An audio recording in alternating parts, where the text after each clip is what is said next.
Hello, everyone. How are you? I'm Violet Lee, your Tai Chi examiner. And today I have two of my good friends, Tom Rogers and Siobhan Hutchinson, here with me. And we, three of us, just attended a fabulous conference at Harvard Medical School, right? Tom, do you agree with that? Oh yeah, met a lot of new friends and learned a lot of new things. It was great. How about you, Siobhan? And oh, I, you got the catalog there. I Oh, got the it's catalog. fabulous. I absolutely love the Osher conferences on Tai Chi and Qigong, and I would highly recommend whether you're a researcher, a teacher, a practitioner, or you're just curious, this is the conference to attend. So I hope they have a next one pretty soon, but it was in depth and you couldn't have asked for a better conference. It was fabulous. Yeah, definitely. And actually, for folks, if you did not go to the conference, I have some good news for you because, including myself, we're going to write many articles about what was discussed and what was presented at the conference. So we all will have a chance to learn a thing or two, right? And there's so much of it, and I'm still in the process of processing everything in my head. So, but today, what we're going to talk about, right? While we're sitting here, and it was, I guess, a week ago or something like that, and all of a sudden, something just popped in my head, and because what happened in the conference, and someone asked a question, and someone actually, I believe, is a qigong practitioner, right? And so the question was, what is the difference between Tai Chi and Qigong? And the question often being asked was, should one person practice Tai Chi or practice Qigong? So I thought, this is a very interesting question. And this was not being asked just by that person. I have heard that a lot. I don't know about you, Shivan. Have you heard that question a lot? Yes, I get it asked many times in classes, but I also bring it up because sometimes you look at people in the audience and their eyes kind of glaze over, like, what is she talking about? So I try to make it very simple, and I say that think of Qigong as the granddaddy or umbrella of all energy work. So under Qigong would be Reiki, energy medicine, meditation, yoga, Tai Chi, and Qigong. It's the umbrella, the granddaddy of all these types of practices, mindfulness practices that come from that. So Qigong is thousands of years old. I believe it's like over 5,000 years old. You're Tai absolutely right. that oh good. And At a minimum. Tai Chi is the younger part of these energy works. It's only 300 to 500 For, years yeah, old. 400 400 years. years old. Right. Well, 400 years old. 300 to 500 years old. I'm in that ballpark. Yes, And you're absolutely right. okay, so without the Qigong, there would be no Tai Chi. And when we talk about Tai Chi, it could be either Tai Chi as just, a moving, gentle form, or it could be Tai Chi martial arts. With Qigong, it's a little bit more informal in that the teacher will explain how to do certain movements, but when you get to Tai Chi, it's very specific, and there's some teachers out there that you move an inch and they'll correct the wrist or the hand movement or your posture, and it's like, okay, I took one little step, now I take another little step. Whereas Qigong may be more standing in one place and gentle movement, stretching. Tai Chi can get very, very specific, and I would say, a little bit more complicated. There's 5 lineage families of Tai Chi, but thousands and thousands of Qigong practices. But I'm going to Definitely. You are refer so this right about it. I'm going to refer this back to the real expert, Tom, because he is the how would you say, the whole mind and spirit behind the Qigong Institute. So he knows very specific things. So Tom, take it away. Yes. Well, most people don't realize that Qigong was invented in 1950.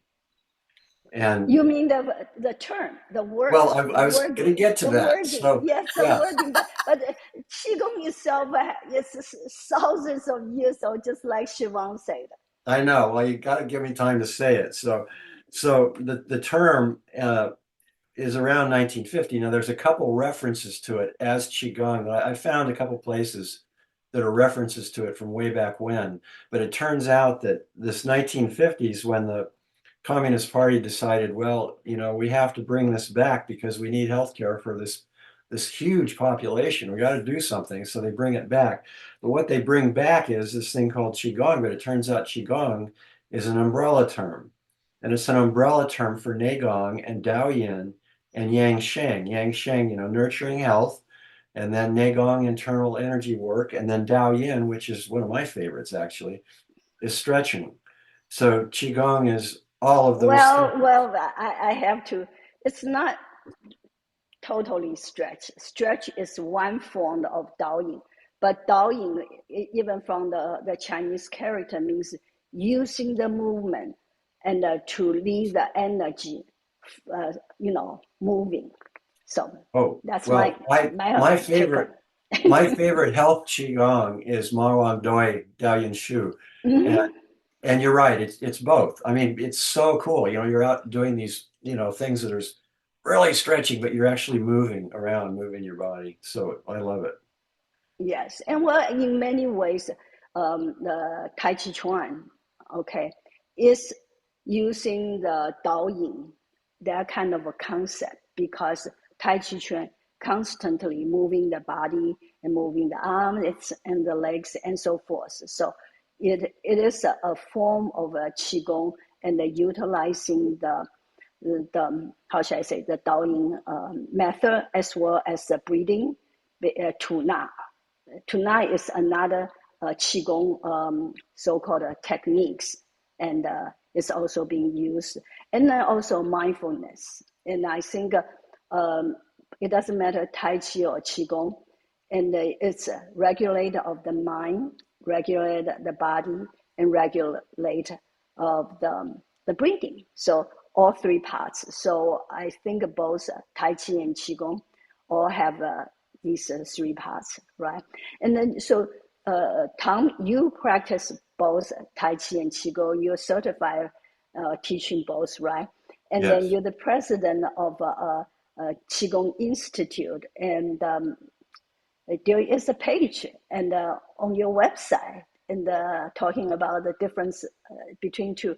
Can you just give us a little bit more elaboration on what you said before? Well, I could share the screen, but without doing that, it's a lot of what you said. But then why do I do Tai Chi? I found it's kind of interesting that certain people don't take to Tai Chi. They just and it seems like a lot of type A people don't. That's just in my experience. And I don't know why there's a certain set of people that don't take the Tai Chi, and there are ones that do.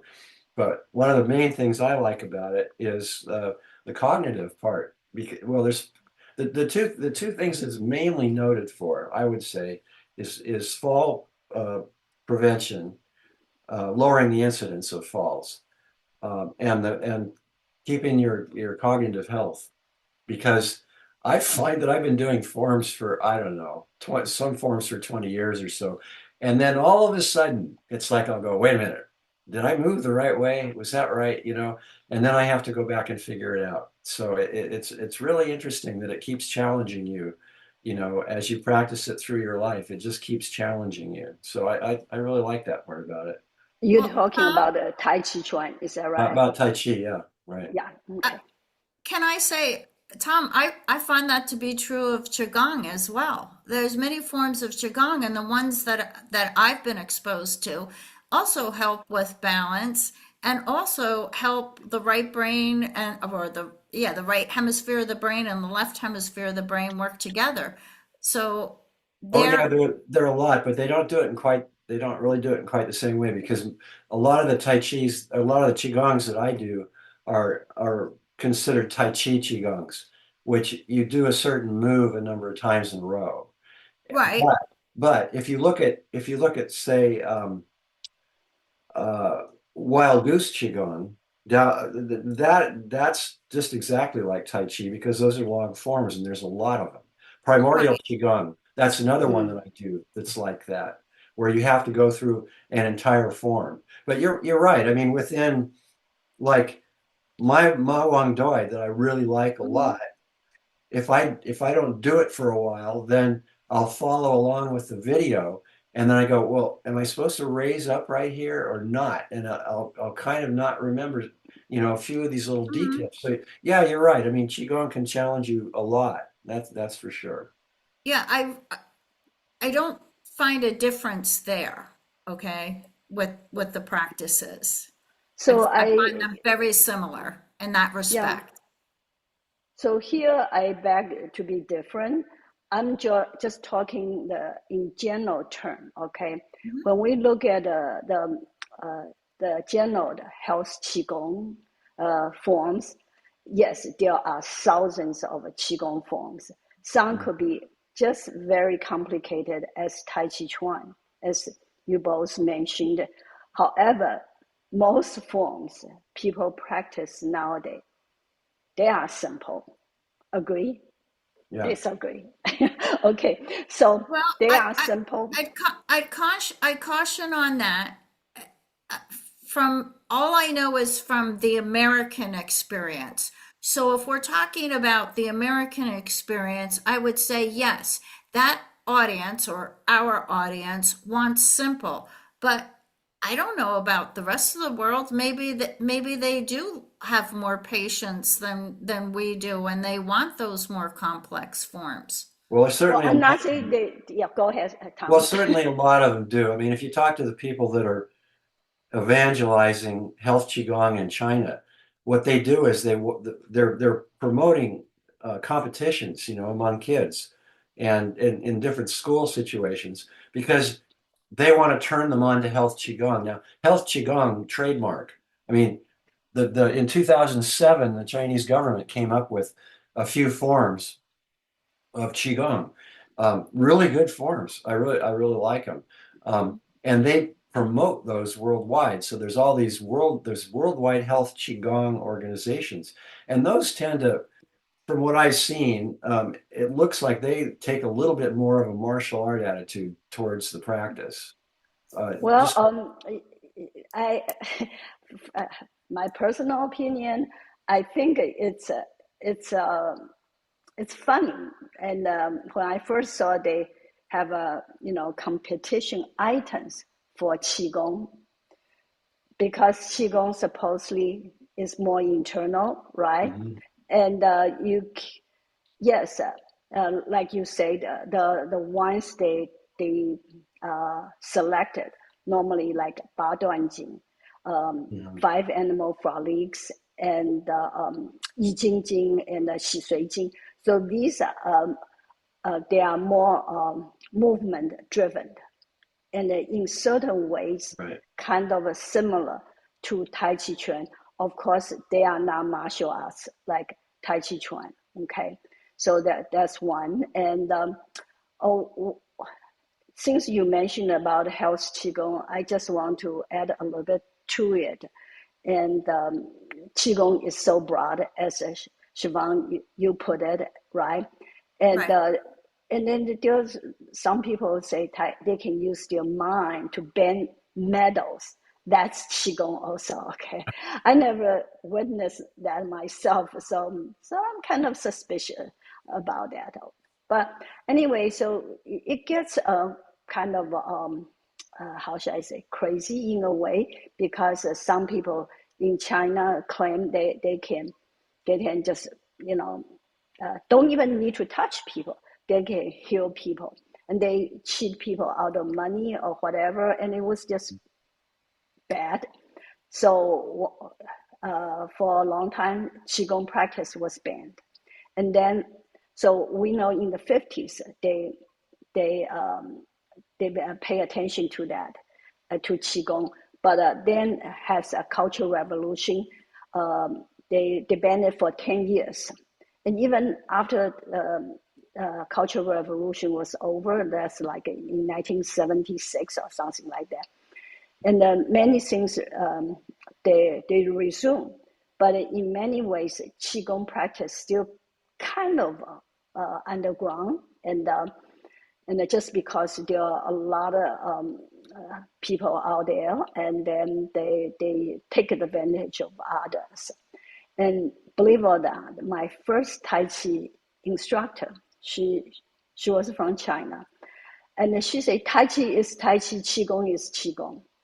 Either she had no knowledge about it, or she just so afraid to associate herself with Qigong practice. So that's why she said that. And then I think later on, the Chinese government really realized that Qigong has so many health benefits, so they bring back. But then now they put a separate category called health Qigong. And Tom, I really appreciate that you brought that up.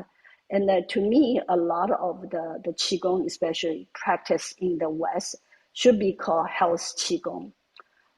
And I have some issue with certain people, nowadays, and they say they teach medical qigong.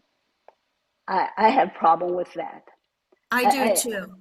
You do It, too. Okay. it's not like you take a weekend workshop, and that goes for teachers too of these different practices. Mm-hmm. Just like in yoga, there are these weekend workshops, and they say, become a yoga teacher, become a Tai Chi teacher. It doesn't work that way. You want someone who's accredited, certified, who has a lot of years of experience and knows more than just the movements, that can explain the Mm-hmm. depth of the practices. Um, there is medical qigong, but those people are usually from China, and it might be lineage passed from uh, the parent to the child, and years and years and years I of see both people chaining. from China and Hmm. also people in the U.S. And in my mind, and medical qigong is something. If I am a practitioner, I am a healer. I can heal, whoever have certain diseases. If I am just, I'm a practitioner, I teach this form of qigong exercises, and people get well, become healthier, both mentally and physically. That's health qigong. That should not be classified as medical qigong. What do you think, Tom? Well, I think first of all, let's define health qigong because I want to make sure people understand this. I wrote a paper on an introduction to qigong healthcare, and it's really clear that health qigong has got a Mm-hmm. trademark after it, basically, Mm-hmm. because that's the version that the Chinese government is pushing, and that in both their getting it out to the public, but also Mm-hmm. I started seeing health qigong about 10 years ago. It slowly started showing up in research papers as health qigong per se. Mm-hmm. Okay, but then you get into this whole big question of who's capable, certified to teach what population. Okay, Mm-hmm. and about what 4 years ago, 5 years ago, um, a bunch of people got together and wrote a paper about certification and of people and regulation of qigong. And uh, a friend of mine and I wrote a big long observed comment on that, and then written another paper on that. And you're getting into the question of, okay, you want to get these practices out there and you want to help people. So the clinical situation is probably the most difficult. But then there are other situations with community centers and wherever else where people are teaching, and do they have insurance? So that's one thing you have to worry about. But the other thing is, why is it, and this has been a problem because the legal community gets a hold of this, and all of a sudden, and this happened, and it's still happening, you get certain states that want to say, look, if you want to teach Qigong or Tai Chi in our state, you have to have a massage therapy license, or you have to Oh, have a, really? Oh, yes, Yes. yes, Yes. you have to have a physical therapy license. And oh, this wow. this is just very, very backwards. I mean, you can see why they say that. And people with those qualifications who are also teachers of Tai Chi and Qigong, yeah, they're pretty good. Um, but then you look back to the National Expert Meeting in 2005, where experts in all different aspects of Qigong and Tai Chi came together. You know, the National Council on Aging, you had lineage holders, Peter Wayne was there. Um, Hmm. You're all these talking about people. the one in Tennessee, in No, Nashville? Oh, no, the one in Illinois. oh. Yeah, I've got more information on the Qigong Institute website, but um, they said you can have as little as 12 hours to teach people. And that gets to Roger Younka's idea of the Jeffersonian idea. If you know something, why can't you like show this stuff to a friend or something? I mean, what's wrong with that? What's the problem with that? But then in this big long paper that we wrote as a comment on these other people trying to say that we need to regulate it a certain way, we pointed out that who are teachers, not licensed in physical therapy or massage therapists or whatever, they are teaching different populations, clinical populations. And there's like I have a really good friend who's in that situation, and she teaches people over at Stanford, and Yeah. there's no issue with that. So there's a lot of issues around this idea of who's able to teach what and how qualified they need to be. I'm going to step this back a little bit, because I don't call myself a healer. I am a teacher and a practitioner and a student because I still study with other teachers, but I'm not doing the healing. The people, I'm with you. I'm with Right. you. As you many know, years as I have been yeah, been I been don't learning say and that. teaching.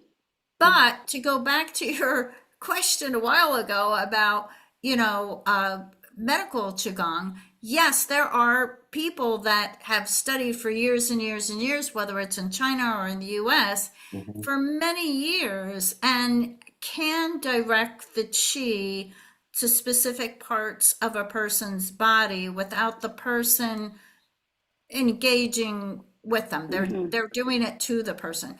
We don't do that. The three of us here, or Tom, No, I'm speaking for you. Maybe you do, Well, but I'm certified to do that, so okay. So Tom can, but I I don't. cannot. You know, well, well, I mean, no, I do Reiki, but I'm not going to call myself a healer. I'm working with another person's energy. I'm showing them self care. So Tom, go ahead.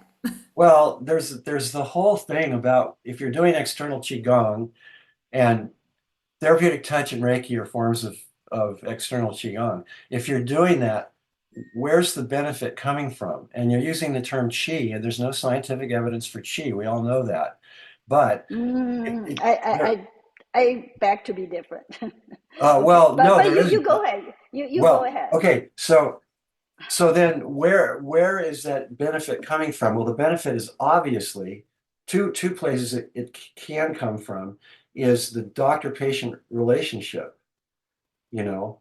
I mean, that's a really big deal.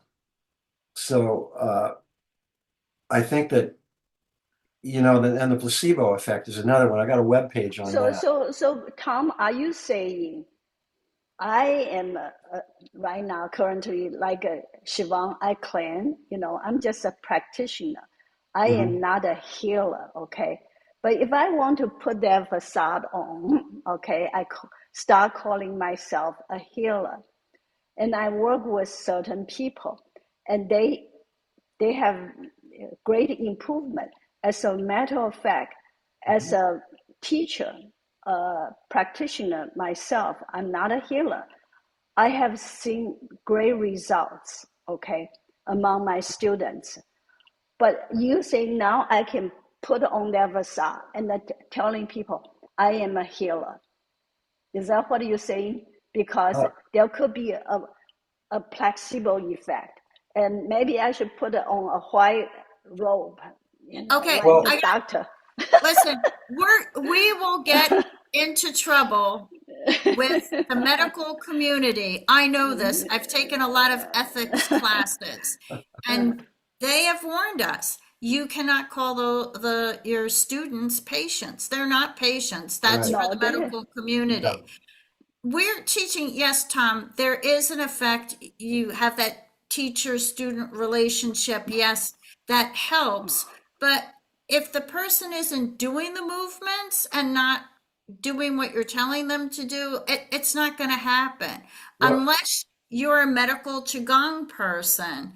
So, yes, we might have an effect with our relationship with them, but the main work is the person is doing self-care. They're following the teacher. That's my belief. well, yeah, and I'm just trying to separate out the science from this. I think calling calling what you're doing chi this, chi that, that's fine. I mean, that's a paradigm, and that's something that, a lot of people can relate to and understand, and that's a good thing. With regard to this external qigong thing, I just research it and say, well, how is that really working? You know, and there's nothing has been uh, found in science, China or anywhere When you else. say external qigong, you mean somebody emits Well, certain it's qi. like the way. Is that what you are saying? Well, so I learned Bagua Shundao, medical qigong in China, and you're like this, okay? One hand is presumably getting qi from wherever, and Mm-hmm. then you're smoothing down on a person, or you might be going down a person like this. Now, I've had some pretty seriously interesting experiences doing this because I was working on, we were with Master One Sujian in China, and we were with him for a week or more and learning all this stuff. And then we come back and we get tested. Okay. We get tested on how well we do this. And I get the most senior guy who's going to become, certified doctor, whatever, uh, after this is over. And I'm doing him, and I'm doing my energy thing, and I put my hand right, literally right here. I didn't touch him. I was just doing this, and it felt like somebody turned a hairdryer on my Lao Gong point, you know. Uh-huh. Yeah. And the other story, my wife, who let's just say that she's not really into qigong, okay? And she had broke her arm and had a piece of metal put in it. So I said, well, why don't I just, do this? So I'm going down to where it was, and she goes, ah, So there's biofield, there's electromagnetic fields. I find all that really interesting. And there was a talk at Harvard about that. So, Uh, so I think how we get started was talking about the medical qigong versus health qigong, right? mhm. So, do you agree there should be a line in between? And Tom, you had an experience, and then to make some difference on others, right? And but I Yeah. think both Siobhan and I saying we are practicing. I'm not saying everybody. We are practicing is health qigong. We're not practicing medical qigong. Do you have a problem with that? I'm not Well, I saying would, you probably practice medical qigong, but we practice health qigong. well, I would Okay. again, I would just to be clear, I would say you're practicing qigong for health. You Yes, may be yes. practicing health qigong. Health qigong, think of it as a trademark version of qigong. So again, this interestingly gets back to a paper that we wrote a few years ago about who's qualified to teach what. And turns out that teachers, teachers are the people that can teach, but then there's the medical's one problematic word. Another problematic word is practitioner. Is a practitioner somebody who's actually doing it, or is a practitioner somebody who is a teacher or a physical therapist or somebody else giving a therapy to somebody? So there's a few questions like that. Understand? Okay. If we were physical therapists that actually put hands on a person and manipulates their body, we don't do that. We demonstrate a movement. Just, I'm going to put it in simpler terms. If you go to a line dancing class, the Yeah. the teacher is not going up to you and putting their hands on you that a massage therapist or, this is a good point. I have to say, this just came to me. But you're not putting your hands on the person. You're not manipulating or touching their Hmm. body. Therefore, I don't want to be under a massage therapist licensure Right. or physical therapist. Mm-hmm. If you have enough hours and are accredited by a school or Hmm. a well-known established teacher, that's one thing, but we aren't manipulating people, touching them, so we should not be under that realm. And Right. I'm going to Agree. stand by Yeah, my story. definitely should not be. Yeah, and then that's what the fight that's been going on for years I in see. legally, and then the National Qigong Association has been very helpful in going and Yeah. educating legislators about this whole about all these definitions and how they shouldn't be trying to make licensure for Tai Right. Chi and Qigong people to have to get a massage license or a physical therapy And license, for instance. this has happened in the Reiki community as well. And I remember when this started erupting in New Jersey, one nurse who was a nurse and also a Reiki practitioner was saying, Are you going to tell me that as a nurse, I can't hug a child that needs comforting? Because basically they were saying, You can't touch. So Oh, okay. Yeah, where's the line drawn here? Hmm. yeah. It just gets too much. But we're getting I don't want to confuse people with our dialogue here because it's not that complicated. We're teaching people self-care, and that's the most important thing because everybody should wake up now. You can't depend on our our current system of healthcare. And as they said, was it at the conference that they showed the chart where over the next 20 years the birth rate is going down and the senior rate is going up, Yep. and Yes. therefore in 20 Nobody's taking years, care of us. you know, unless you have a lot of children who want to take care of you, it's going to be a disaster. So Well, Yeah, you need to have definitely. health care. that's why people need Qigong, and that's why I'm interested in the science, because if you look at the science and you want to summarize Qigong, movement, posture, breathing, mindfulness is the major part of it. And that's what people are learning from teachers like you.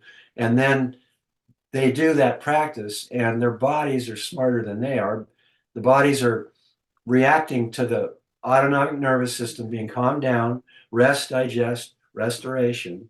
So by doing these practices, the people are actually helping themselves get better, Hmm. or preventative medicine that way. Yeah.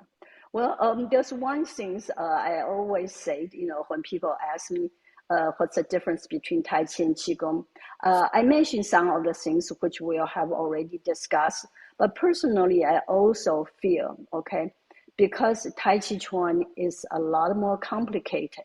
Mm-hmm. It's harder to feel qi at the beginning. If you learn Chen style is very complicated.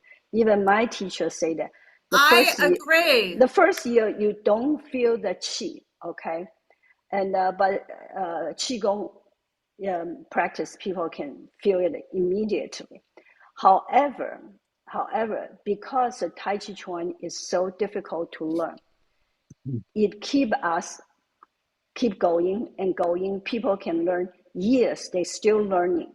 Okay, and at the same time, because most okay, most of the health qigong nowadays being taught here. Okay, they are simple. Once people learn it, their mind goes somewhere else. The mind and body no longer connect. Okay, so yeah, I remember I interviewed James Mortimer. His research has been cited again and again. Okay, even the last Harvard conference or OSHA conference, people still talking about his research. And because the conclusion was the practice of Tai Chi Chuan can delay the onset of a dementia. So when I was interviewing him, and he said, well, because when they recruit people to participate in the research, people never learned Tai Chi Chuan before.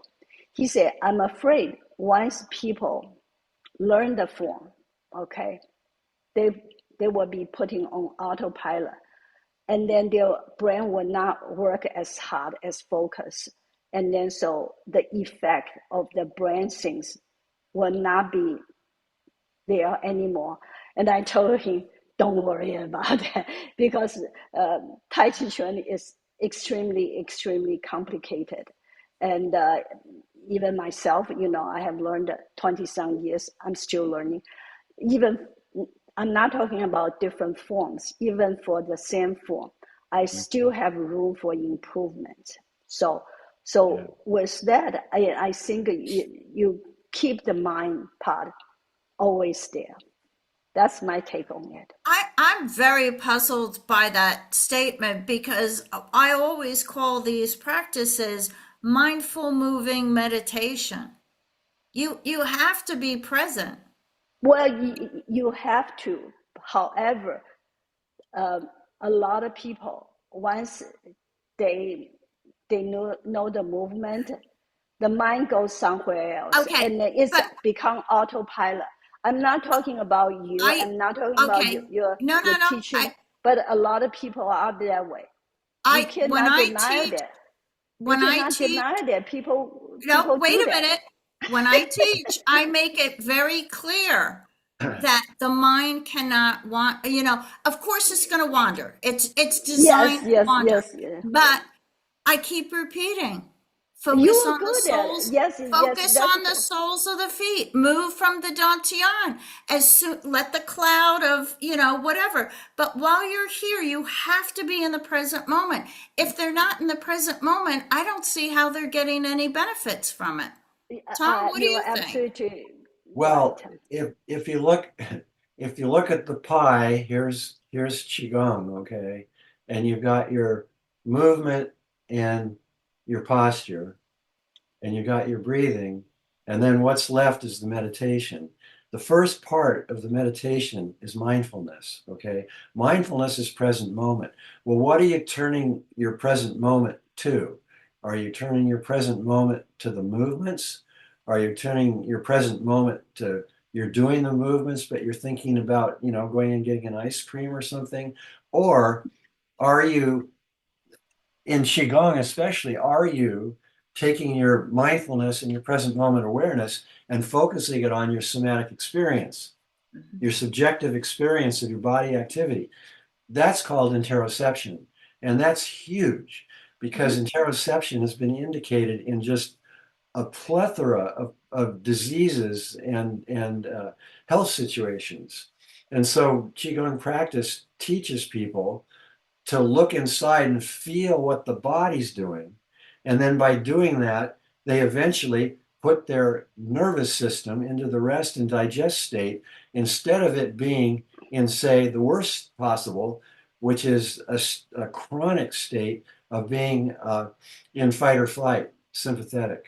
Mhm. So Thank you so much. And Tom, you sold it so well, much better than I can ever say that.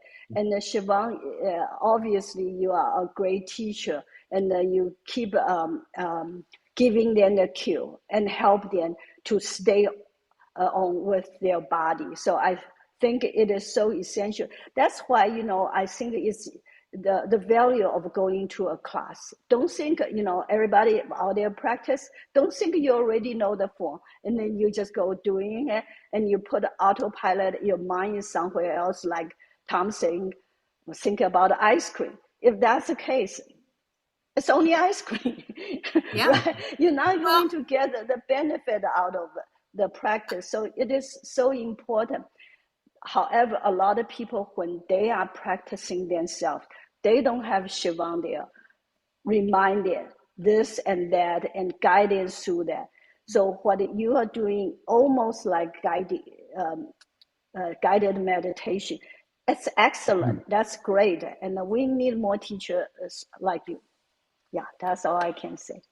So, I'm gonna quote one of my favorite teachers, George Picard from Canada. Now, mhm, please correct my Chinese, but he always says, "Yi Dao Qi Dao," yeah. where the mind goes, the qi flows. And so, like Tom said, this is a new term, interoception, is being aware, and that can be maybe scary for some people to actually turn inward and feel where are they holding tension in the body and letting go. That mhm, yi dao qi dao, let that tension go.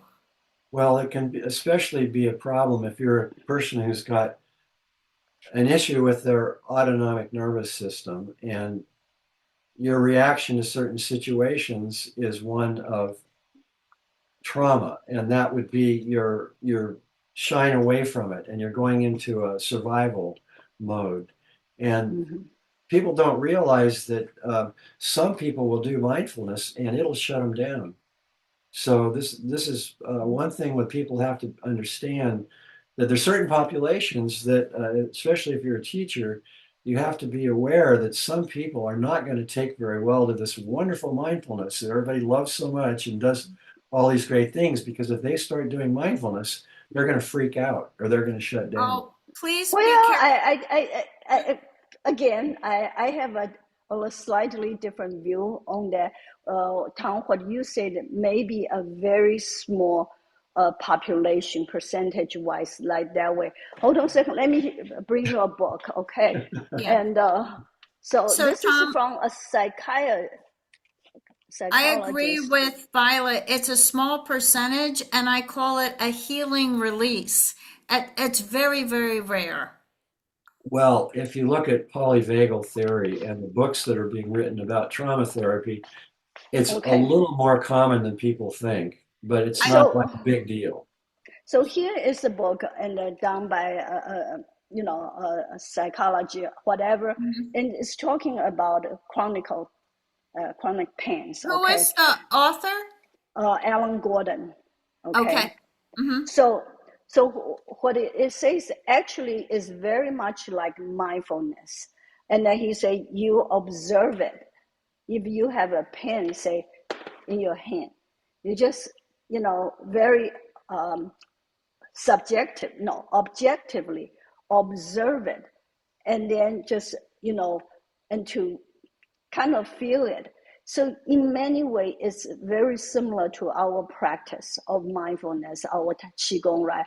You you look at it, and then the qi, like Siobhan said, will go to the hand, and then gradually, it just is gone.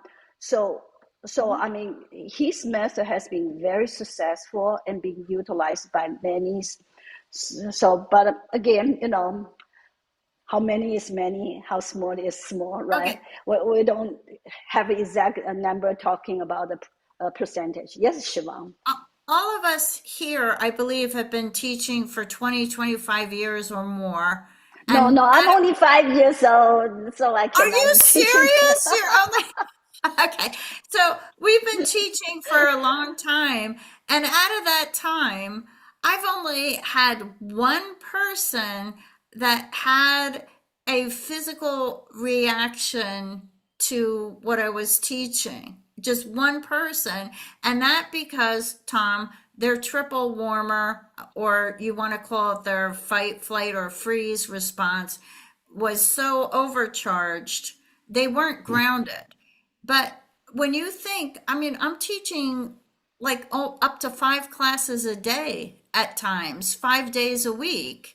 And after all these years, having one person, I can't believe that I would have heard if there were more. I just Well, think it's a small percentage. I I I look at the trauma therapy. There's a ton of videos out there, and there's a ton of information on interoception with regard to trauma.